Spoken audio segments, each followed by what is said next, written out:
আসসালামু আলাইকুম, welcome to Bengal bytes.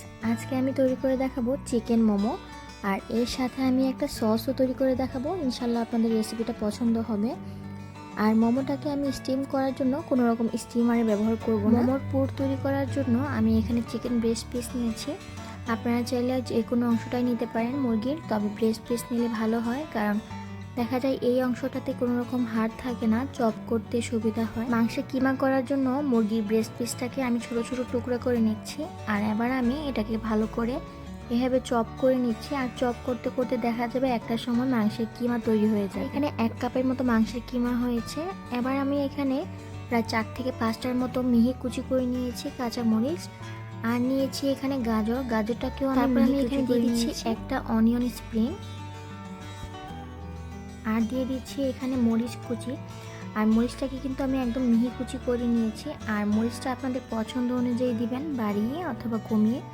আমি একটু বেশি পরিমাণে দিলাম। তারপর আমি হাফ চামচের মতো দিয়ে দিলাম কালো গোলমরিচের গুঁড়া, দিয়ে দিচ্ছি আমি এখানে স্বাদ মতো কিছুটা চামচের মতো দিয়ে দিলাম এখানে গরম তেল। তেল ব্যবহার করার ক্ষেত্রে কিন্তু এই তেলটা অবশ্যই গরম করে নিতে হবে আগে, তাহলে কিন্তু এই মোমোর পুরের ফ্লেভারটা আরও বেশি বেড়ে যায়। সবকিছু খুব ভালোভাবে মিশিয়ে নিচ্ছি। তারপর আমি দিয়ে দিচ্ছি এখানে হাফ চামচের মতো আদা বাটা, হাফ চামচের মতো রসুন বাটা। এবার আবারও সব কিছু খুব ভালোভাবে মিশিয়ে নিচ্ছি। পুর তৈরি হয়ে গেছে। আবার একটা সাইডে রেখে আমি একটা খামির তৈরি করে নিব মোমোর উপর পার্ট তৈরি করার জন্য। এর জন্য 1 কাপ ময়দা নিলাম, আর এর মধ্যে দিয়ে দিলাম সামান্য কিছুটা লবণ। এবার নর্মাল পানি দিয়ে একটা খামির তৈরি করব। পানিটা কিন্তু অবশ্যই অল্প অল্প করে দিয়ে একটা ডো তৈরি করতে হবে, একসাথে বেশি দেওয়া যাবে না। ডোটা একদম বেশি শক্ত বা নরম হবে না। আর এই ডোটা তৈরি করতে আমার হাফ কাপের থেকে কিছুটা কম পানি লেগেছে। এবার আমি রুটি বেলার মতো করে একটা রুটির মতো করে বানিয়ে নিচ্ছি পাতলা করে। তারপর আমি একটা বাটির সাহায্যে এভাবে কেটে নিচ্ছি। ছোটো ছোটো রুটি কেটে নিয়ে এবার একটা রুটি আমি হাতের মাঝখানে নিয়ে নিচ্ছি। এবার ঠিক মাঝ বরাবর আমি দিয়ে দিচ্ছি মাংসের কিমাটা। তো এবার আমি এভাবে হাতের সাহায্যে ঘুরিয়ে ঘুরিয়ে ভাঁজ করে নিচ্ছি। যেহেতু আমি রেগুলার মোমো বানাই না, তো আমার মোমোর শেপ খুব বেশি ভালো হচ্ছে না। ডিজাইনটা খুবই কমন, এক পাশ থেকে ধরে কুচি কুচি করে সামনের দিকে আগালেই এরকম একটা শেপ চলে আসবে। মোমো তৈরির জন্য আরও অনেক ডিজাইন আছে, কিন্তু আমি এই একটাতে কমফোর্টেবল, তো আমি এভাবে করে দেখাচ্ছি। ইনশাল্লাহ পরে আপনাদেরকে আমি আরও ডিজাইন করে দেখাবো। আর এখন আমি বাকি মোমোগুলোকেও একইভাবে তৈরি করে নিচ্ছি। মোমোগুলোকে স্টিম করার জন্য আমি একটা ছাঁকনি ব্যবহার করছি। তো ছাঁকনিটাতে আমি আগে তেল দিয়ে উপর থেকে ব্রাশ করে নিচ্ছি, যাতে করে মোমোটা লেগে না যায়। একে একে সবগুলো মোমো আমি ছাঁকনিটার উপর দিয়ে দিচ্ছি।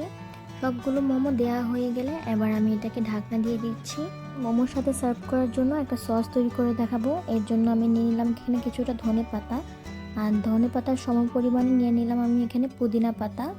4টার মতো নিয়ে নিলাম আমি এখানে কাঁচামরিচ, 1 টুকরো আদা, আর একটা রসুনের কোয়া। তারপর আমি দিয়ে দিলাম এখানে 1 চামচের মতো চাট মশলা, আর দিয়ে দিলাম সামান্য কিছুটা বিট লবণ। যেহেতু বিট লবণ দিয়েছি, তাই আমি খাবারের লবণ অল্প কিছুটা দিয়ে দিলাম। তারপর আমি এটাকে ব্লেন্ড করে নিয়েছি। মাছটাকে 2ভাবে সার্ভ করা যায়, তো আমি আরেকভাবে তৈরি করে দেখাচ্ছি। এখানে আমি নিয়ে নিয়েছি কিছুটা টক দই, আর টক দইটা একটু বেশি পরিমাণে নিতে হবে। আমি এখানে 5 থেকে 6 চামচের মতো নিয়ে নিলাম টক দই। তারপর আমি আগে থেকে যে গ্রিন সসটা তৈরি করেছি সেটা আমি দিয়ে দিচ্ছি টক দইয়ের সাথে। এবার টক দইয়ের সাথে সসটা মিক্স করে নিলে আর একটা সস তৈরি হয়ে গেল। আর এই সসটা কিন্তু যে কোনো ভাজা পোড়ার সাথে খুবই ভালো লাগে। আমি 15 মিনিটের মতো এই মোমোগুলোকে সিদ্ধ করে নিয়েছি। বাহিরের আবরণটা দেখতেই পাচ্ছেন ভালোভাবে সিদ্ধ হয়ে গিয়েছে, আর বাহিরটা ভালোভাবে সিদ্ধ হলে ভেতরটাও কিন্তু ভালোভাবে সিদ্ধ হয়ে যায়। এই হয়ে গেল মজাদার চিকেন মোমো। আপনারা এই চিকেন মোমোটাকে যে কোনো সসের সাথেই সার্ভ করতে পারেন। আমি এখানে 2 রকমের সস নিয়েছি।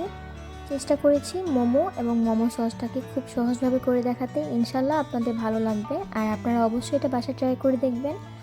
আমার রেসিপি দেখে আপনারা বাসায় এই মোমোটা ট্রাই করতে পারেন। ইনশাল্লাহ আপনারা হতাশ হবেন না। সবাই ভালো থাকবেন। আল্লাহ হাফেজ।